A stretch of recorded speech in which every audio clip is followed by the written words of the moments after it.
यह कहानी एक गुरु और उसके प्रिय चेला मगन की कहानी है जो हमें बहुत कुछ सिखाती है। इस कहानी को पढ़ने के बाद पता चलेगा कि जीवन में गुरु का महत्व कितना होता है। एक छोटा सा राज्य जयसिंहपुरा हुआ करता था जिसका राजा बहुत ही दयालु था और अपने प्रजा की सुख दुख में साथ दिया करता था।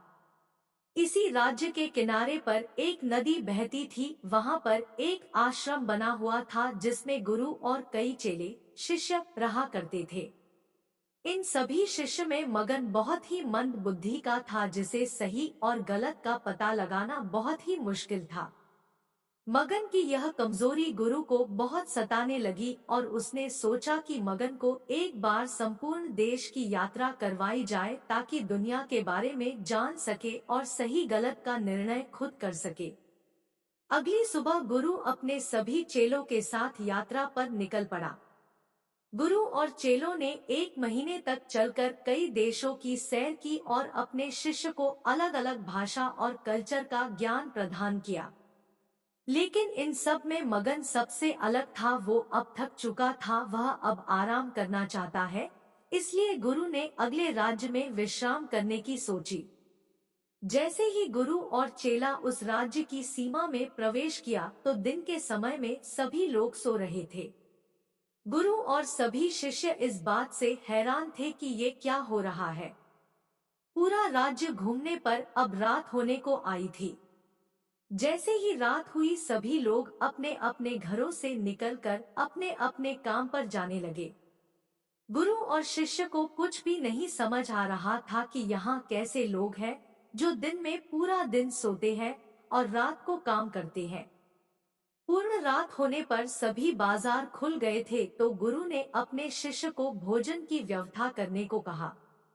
मगन को बाजार से राशन लाने के लिए गुरु ने 5 आने दिए। अब मगन राशन लेने बाजार गया तो उसे पता चला कि सभी चीजों का भाव 1 आना ही है, इसलिए उसने सभी पक्का हुआ भोजन ले लिया। अब मगन ने 5 आने में बहुत सारा भोजन ले लिया था। जब गुरु ने ये देखा तो दंग रह गया। गुरु तुरंत समझ गए कि यह एक मूर्खों का राज्य है और अगली सुबह यहाँ से चलने को कहा। मगन रात भर और ही कुछ सोच रहा था। उसने अपने गुरु के साथ नहीं जाने का सोचा और यहीं पर रहने का मन बना लिया। अगली सुबह गुरु चलने को तैयार हुआ लेकिन मगन यहाँ से जाने को मना कर दिया क्योंकि यहाँ पर एक एक आने में सब कुछ मिल रहा है तो घूमने की क्या जरूरत है। गुरु ने मगन को बहुत समझाया कि यह मूर्खों का राज्य है, यहाँ पर आप सुरक्षित नहीं है। लेकिन मगन ने नहीं जाने का निर्णय कर लिया था तो गुरु ने कहा कि ठीक है यहीं पर रहो, लेकिन जब कभी मुसीबत आए तो मन में मुझे याद कर लेना, मदद करने जरूर आऊंगा। इतना कहकर गुरु अपने बाकी शिष्य के साथ निकल पड़े। अब मगन मूर्खों के राज्य में रह गया और वहीं पर एक आने में दिन भर भोजन खाता रहता। ऐसे ही 1 साल बीत गया। मगन का शरीर बहुत बड़ा हो गया था और उनका वजन भी बहुत ज्यादा हो गया था। एक बार मूर्ख राज्य के किसी सेठ के घर से चोरी हो जाती है। सेठ राजा के दरबार में अपनी शिकायत लेकर जाता है। राजा के शातिर सिपाही उस चोर को पकड़ लेते हैं। अब उस चोर को राजा द्वारा फांसी की सजा सुनाई जाती है। चोर के लिए फांसी के लिए फंदा बनाया गया, लेकिन फांसी का फंदा कुछ ज्यादा छोटा बन गया जिसमें चोर की लंबाई बहुत पड़ गई। राजा ने देखा यह तो बहुत बड़ी समस्या हो गई। फांसी का आदेश जारी हो गया और रुक नहीं सकती। राजा ने अपने सैनिक को आदेश दिया और कहा कि इस साइज के आदमी को लेकर आओ, फांसी तो आज होकर रहेगी। जैसा कि आपको पहले से पता है यह मूर्खों का राज्य है। यहाँ पर चोर को फांसी नहीं दी जा रही बल्कि उसे फांसी दी जा रही है जो उस फंदे में फिट रहे।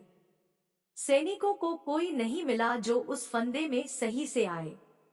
अंत में सैनिकों ने मगन को देखा जो फांसी के लिए बिल्कुल सही था। अब मगन को दरबार में लाया गया और फांसी की तैयारी होने लगी।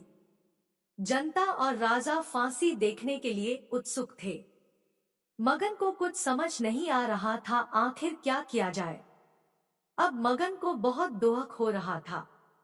अंत में अपने गुरु को याद किया। इतने में गुरु जी चमत्कारी रूप से आते हैं।